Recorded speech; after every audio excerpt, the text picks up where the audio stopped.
Hey, moms and dads, don't you just love when your child reminds you about a school project at bedtime the night before it's due? With Skylight Calendar, you can avoid those last minute oops moments. It visually displays your family schedule in one place with different colors for each family member, so you can eliminate those last minute surprises that upset your kids. Skylight Calendar is a Wi-Fi connected digital display that syncs seamlessly with all your calendars and visually showcases your family's schedule on an HD touchscreen. You can manage events, chores, and grocery lists on the go with the free Skylight app. This is a game changer for families like ours. And your happiness is Skylight's happiness. So if in 120 days you are not 100% thrilled, you can return it for a full refund, no questions asked. This is a great Mother's Day gift.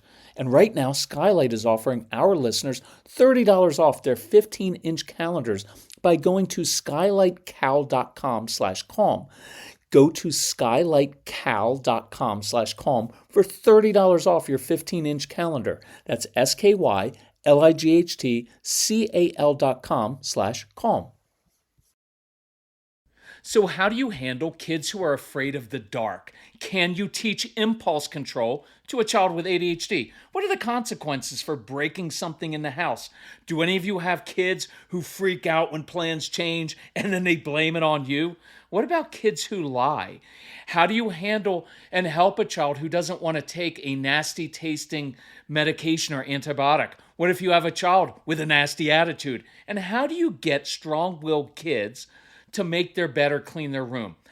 Those are the questions we are going to ask on this special episode of the Calm Parenting Podcast. So welcome. This is Kirk Martin, founder of Celebrate Calm. You can find us at celebratecalm.com. I asked on Instagram, hey, what questions do you want me to answer? And I can't answer them all, but over time I will. And if you like this episode, let me know and I'll do more Q&A sessions. So even if all the questions don't pertain to you, hopefully you can glean from them some principles, some ways of thinking about situations and apply it to other situations. So let's roll. Question 1, how do we deal with kids being afraid of the dark, but who insist on watching zombie shows and scary things? And my response was, well, then they'll just continue to have fear and nightmares, and that's their choice. That is their choice and not yours to fix. And the mom on Instagram actually replied and said, look, this triggers me. And then I feel angry at the end of the day. Then I feel guilty that I'm not validating their emotions. Think how insidious this is. Your kids make a choice that affects their lives. And then you as the parent feel anger and guilt. That's not a healthy boundary, and that will actually feed this negative cycle. See, in some ways, you are owning responsibility for their choices. You are becoming entangled emotionally with them. Your kids make a choice and get afraid. You then feel like you need to comfort or validate them emotionally, which probably prolongs this cycle because they reap an internal benefit from this while you end up feeling angry and manipulated. Instead, simply state in an even, matter-of-fact manner, of course you had a nightmare. That's what happens when you watch scary shows. So for many of you, that's going to be very hard. That sounds kind of cold, and it's not. It's also not snotty or lecturing. You know what? When you watch scary shows, that's what happens. See, I hate that tone. It's just a statement of fact, and you are putting it in their court. Look, if you don't want the nightmares, then you need to make a different choice. And then you walk away. It's not cold. It's the compassionate thing to do, rather than make yourself feel needed by comforting them. The good news that we always talk about is that you can't always control your kids' behavior. But mom, you have complete control over your own. When you liberate yourself from needing to feel needed or from reacting with anger or guilt or emotion, you will most likely liberate your kids to own their own choices. See, it's really cool. I think you can break this cycle by controlling your own emotions first. Okay, how do we improve impulse control in a child with ADHD. And the mom had said, hey, I really struggle with this because I'm anxious about my child's future. So a couple things. One, kids are supposed to have impulse control issues. This is the age they are supposed to try new things without thinking too much so they can learn the hard way without the stakes being too high. I want kids being impulsive. I don't want 35 and 45-year-olds being impulsive. And I get so PO'd, I get angry at how our society frames everything with our strong-willed, ADHD, neurodivergent kids in a negative light without ever showing the positives. And it's dishonest and it's destructive. Look, impulse control is a legitimate and real issue. But this is the conversation I want you to have with your child. Hey, yeah, you're impulsive at times. That means you get excited about ideas, you've got initiative, and so you jump in quickly. And that will serve you well in life. See, other people overthink things, make excuses, wait for the perfect moment, and they're too risk averse, so they never accomplish big things. So this is a superpower in your life. Now, the downside is that sometimes you jump in without thinking things through, and that will cause you to get burned. And that will hurt, but it's part of the process. What I want is for you to harness your superpower without getting burned so often and so badly. And since this is going to impact your life, I want you to begin practicing impulse control every day in small ways so you can get mastery of this and accomplish your large dreams. Now that is an honest conversation about the advantages and disadvantages of this trait, but it isn't in that smarmy, snotty tone that schools and society and churches and parents use with their kids. You know, you really need to work on your impulse control issues, and you're hyper, and you can't focus, and you have auditory processing issues. And the list is endless, and it's destructive. Nobody else on the planet picks out everything negative about their kids and spends 90% of their childhood trying to fix it. See, instead, I gave context, and now the child will be motivated to work extra hard on impulse control, not because there's something wrong with him, but because it will lead him or her to accomplish their vision in life. And I love this way of teaching your kids about life. You're normalizing the fact that everybody has strengths and weaknesses instead of our society singling our kids out with negative labels. Because no one is saying snotty things or trying to fix the kids who are risk averse, overthink things, and are tentative. See, those qualities need to be worked on as much as impulse control. But see, now you've given your child a vision and the lay of the land, and they can take ownership of this themselves, which is awesome. Now, obviously, you need to take an active role modeling this for your kids right in front of them. We had several rules or traditions in our home. We never made a big purchasing decision right away. We always walked out of the store. Even if the salesman was like, oh, this deal ends tonight. And I was like, no, it doesn't. And we would come back a day or two later. Only usually we didn't go back because once we left, that impulse control, that impulse to get it kind of left. We instituted that all the time. We never bought anything in the checkout line at the store. Why? Because it's designed to take advantage of impulse purchases. So we did this. We actively taught Casey impulse control and delayed gratification when he was little. We'd go to Red Robin, and I'd routinely ask, how many fries are we going to leave on the plate today? And he'd say, why would you do that? Right? And the answer was, well, to show that you can. And I know that may sound stupid or silly, but it was concrete, and it worked. And I'd encourage you, do this with video games. Teach your kids delayed gratification. This is an imperfect example, but let's say your kids get to play on their video games for an hour every afternoon, whenever it is. But one night you say, hey, you know what? Tonight, here's what I want to do. If you guys will turn off your video games after 56 minutes, so 4 minutes early, tomorrow night, I will give you an additional 10 minutes or 12 minutes to play. What are we doing? We're starting to teach them, oh, if I delay gratification, I give up a few minutes today, I get more tomorrow. It's a skill you have to practice and you have to model, and you have to get control over your anxiety about your child's future, or this will sabotage your efforts. You'll make lots of little comments that highlight your anxiety, and your anxiety tells your kids, I'm not really confident you can do this. But look, I think anxiety is parents' number one enemy. It will cause you to get the exact opposite of what you want. Okay, good dad asked this.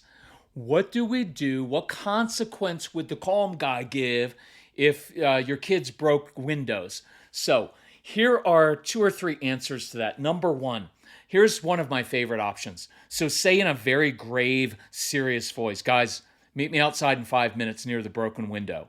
And then go outside. They're going to be anticipating you coming out being all angry. Instead, smile, give them a fist bump and say, you know what? I'm just glad you guys are outside playing with a ball. Proud of you. It's what we did our whole childhood. Listen, this time, I've got this. I'll handle it. But next time, if you're not careful and it breaks, you guys are paying for it. Look, sometimes it's nice to just extend a little bit of mercy to your kids because they're just trying to figure out life. And we all screw up in life. And it's nice sometimes when someone just says, you know what? I've got this. Now, if your kids have repeatedly not listened to you, or if this happens again, here's how I would handle it. I get an estimate for the window to be fixed. And then one day I just say, hey guys, I got the estimate to replace the window. It's on the kitchen counter. Why don't you guys take a look at that?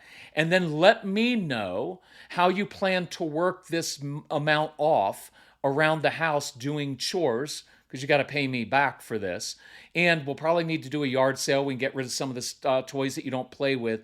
And I can show you how to get some extra jobs in the neighborhood, doing some odd jobs for neighbors so you can pay this back. Now, here's why I like this. There's no drama. I'm not angry. I'm not lecturing. I'm not shaming. There's no constant disapproval. It's even a matter of fact, and there's no drama. I'm just holding them accountable, and I'm giving them tools to pay this off. I like that approach a lot for almost all of your discipline.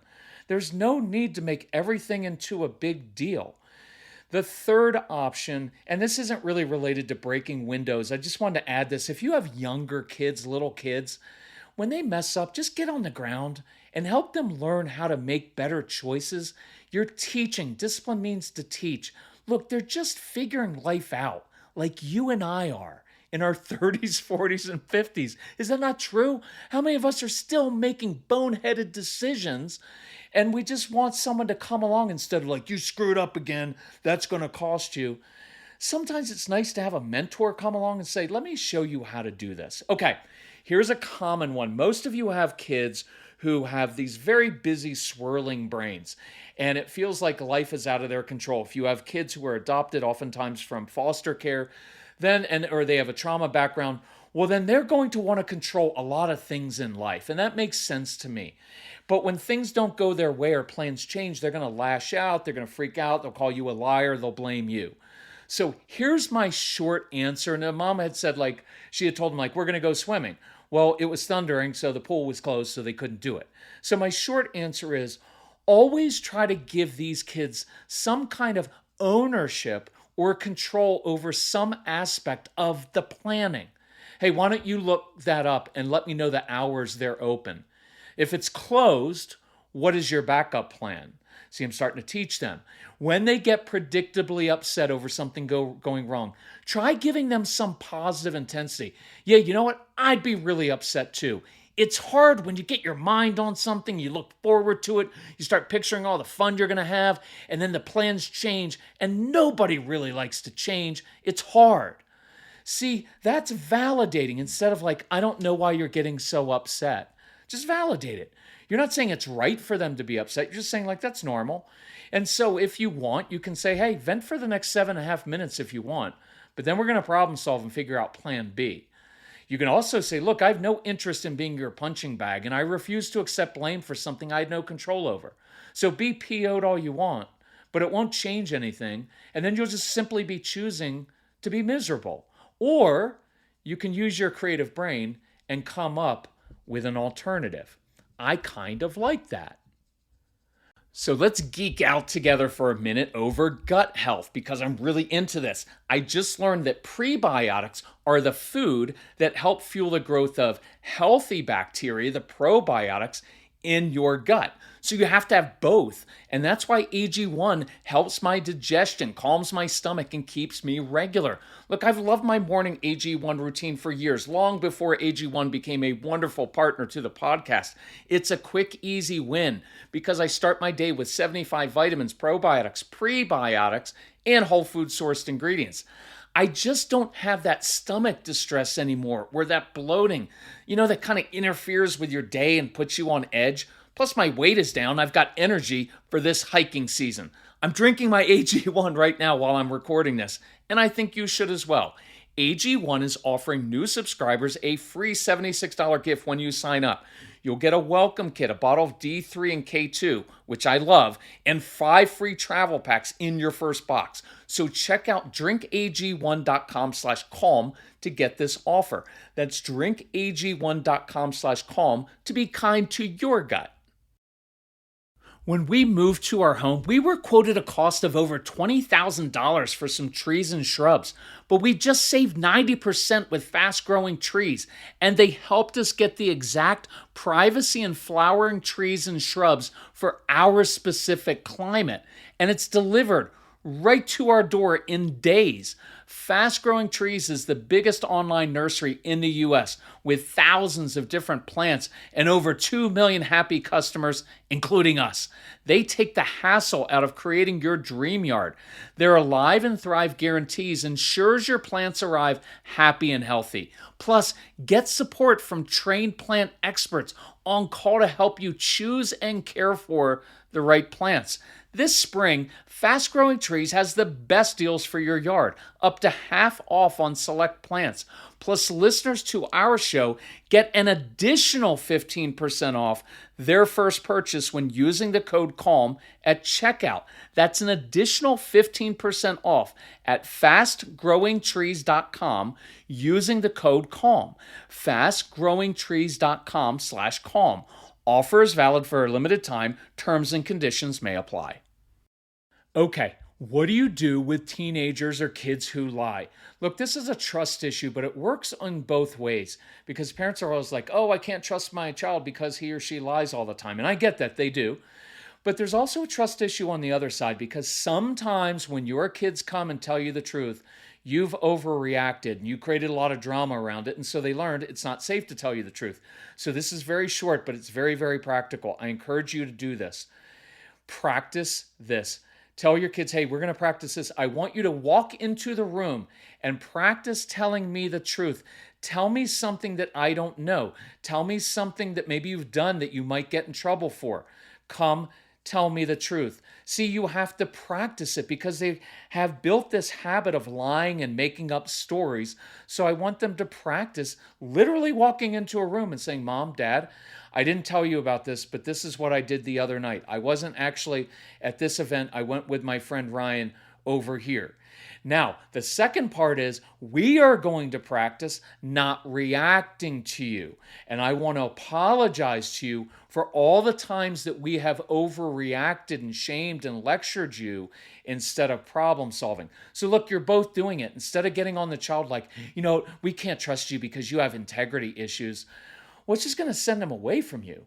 But if you own your own part, which is great in all relationships, it's like, hey, we need to work on this too. And now you're both practicing it.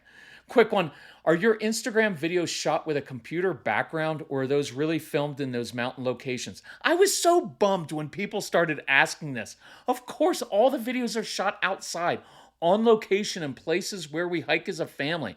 I try to get into places where I block the wind and don't bother other hikers. But those views make up for my natural lack of charisma. And it just became kind of a thing. And it's actually causing me to hike a lot more than I even used to because I want to find different places. But yeah, it's real. So I have a preteen who gets sassy and disrespectful toward me sometimes. How do you learn not to take it personally or get triggered? Look, change your expectations. Are you expecting your strong-willed child to be the only teen or tween on the planet who isn't sassy at times? It would be weird if kids this age walked around saying, you know what, I don't really want to hang out with my friends. I'd rather spend time with my mom and dad because they love me and have so much wisdom. That'd be weird. So every morning, wake up and expect that this child is going to be on a roller coaster all through their teen years. Their entire life is drama, and it's made way worse because of social media. You know what they really need is someone who doesn't feed that drama, someone who doesn't react all the time, someone who has the confidence and wisdom to know this is a natural stage when kids are trying to figure out how to be independent while still maintaining that safety. And it's an ugly process because they've never done it before. You have. So I was going to say act like it, but act like it. Like, stop being shocked that kids are sassy at times. Look, they came out of the womb like this, and you are there to be the steady guide through the rough seas so they can count on you. Have some compassion. These years are tough because the kids, they're no longer little kids, but the hormones are kicking in. They've got this heightened social importance. So everything is about fitting in, and yet nobody fits in. So you get to become the one person in their life who doesn't create more drama. By all means, don't allow kids to be demanding and then turn around and do everything for them. But when you reply to them, use few words, right? If they're demanding, just short and sweet. Hey, that's not going to get you what you want. You can try again when I come back downstairs. Or if you want to talk, if something else is going on, we can go for a walk and I'll listen to you and I won't even talk, right? It's kind of like my chips and salsa example with Casey. Look, if you have a resentment, then that's your work to do. Well, after all I did for her and she talks to me that way, well, then you loved with expectations. That's manipulative. See, because I did so much for you, you owe it to me to talk to me nicely. That's not how life works. That's not healthy. So release this child from your false expectations. Affirm the child relentlessly. I mean this for teens and tweens. Affirm them, affirm them, affirm them. Find every single little thing that they're doing well. They don't need to be piled on. They're already piling on themselves. All their friends are piling on them. So notice all the good choices they're making. Notice what they're not doing wrong, right? So she's got a little bit of attitude, but she's not vaping. She's not doing all kinds of other things. So sometimes just smile at the sass when it's particularly witty. I used to do that with Casey. Sometimes his comebacks were really kind of disrespectful at times, but they were so witty and good. I was like, you know what? Good one there. It's not going to get you what you want, but nice witty response there. But then redirect without emotion or drama. You know what's really cool? This was a mom and a teenager or tween daughter. Sit and color sometimes. When your daughter's getting all filled with drama and starting to get a little attitude, sit down at the kitchen table and just start coloring. And then put another crayon out and some paper. I guarantee your daughter will probably sit down and color. And now you will have bonded together and you can have these great talks while you're coloring. Look, they're only going to go through this stage once. And if you handle it right, it will bond you very, very closely because you'll be the one parent not freaking out. Okay, my child is sick and has to take antibiotics and he fights me. And the mom said every single time it's a fight. And my response is, I don't mean it to sound jerky, but it's this. Who cares if it's a fight? Just don't fight back. Stop expecting your child to like it or for it to be easy. I think modern day moms and dads, I think you think, well, if I just say it the right way or do the right thing, or if I've done enough for them, or because they have so many things in life that I didn't, that it should just be easy. It's not going to be easy all the time, and that's okay. I want you to know that's okay. Just accept the fact that he's going to fight it every single time. Acknowledge that it tastes awful and that stinks. But you just expect him to take it and get it over with. Even matter of fact. See, sometimes you getting all, I can't believe I try to make it with his chocolate in it. I try to do all, see, you're creating all this drama and then it feeds more drama. Don't create the drama. Sit in the unease of it. Now, if you want to go the extra mile, try this. Make a deal with your child. Hey, every time you take your nasty antibiotics, I have to drink something disgusting, like milk and orange juice combined. Or I've got to do something uncomfortable for me, like push-ups or sit-ups. I like that a lot. Okay, here's a good question. Please, notice the double please. Please share how we can get our strong-willed children to make their bed or pick up their room. Now, I really like the mom who asked this question. So, mom, don't be offended. I'm being tough with you because I know that you can take it and I really like you. So I'm going to push back hard because, look, this represents a lot of missed opportunities and probably impacts other parts of life. My question is, why do your kids need to make their bed? Why? It doesn't matter. Or maybe it's better asked, why do you need them to make their bed? And a lot of moms and dads will have these different answers. Well, I like to climb into a freshly made bed at night to sleep. Yeah, so do I, sometimes. But that's just a preference of yours. Maybe they don't care. So don't impose your preferences on them. Well, if they don't clean their rooms, they will grow up to be messy slobs and not be successful. Wait, now your anxiety just projected way into the future and made some drastic assumptions that just aren't true. The truth is, it does not matter if they make their bed or clean their room. It has literally nothing to do with their success in life. Our son's room was a complete disaster most of his life. That's why we kept the door closed. We made sure there were no plates and dishes in there so there were no ants and bugs, but otherwise it was his room. Then guess what? He grew up. He got an apartment with 3 other guys, and it was orderly and clean. Now he owns his own home, and it's clean and organized, and you have to take your shoes off when you enter. Kids change. They grow up. Look, if you are orderly and clean in your home, your kids will likely grow up and replicate that. If you're a hoarder and your house is a disaster, your kids are probably going to follow your lead as well. Chill. Well, can we make some agreements like no friends in your room if your room isn't clean? Why? Who cares if their friends see their room messy? Are you afraid that that's going to make you look bad? Like your child's friend is going to say, dude, your room's a disaster. Your mom sucks as a parent. Right? Like, is that what you're afraid of? No. Maybe this friend will put some positive peer pressure on your child to actually clean up. But most kids just don't care. Well, making your bed every morning is a great life skill and gets you a win to start the day. I completely agree. But you know what's even better in the morning? Getting exercise, being in the sun, taking a cold plunge, making a list of your priorities for the day, doing yoga, meditating on sacred writings, singing out of gratitude, journaling, saying positive affirmations. Do you do all of those things? Or did you just pick this one because it triggers you so much? See, it triggers you so much you said, please, please. And that is a sure sign to me that this means way too much to you. And when something means too much to you, you will be overbearing with it. And you know how this works with a strong-willed child. Strong-willed kids, if you try to push them, they resist even more because they know even if they do make their bed or clean their room, it probably won't satisfy your anxiety, so they don't even try. And they may actually get a kick out of your reaction to it. Look, if I was in your home, I would purposefully, and I was going to say I'm not being a jerk, but I kind of am.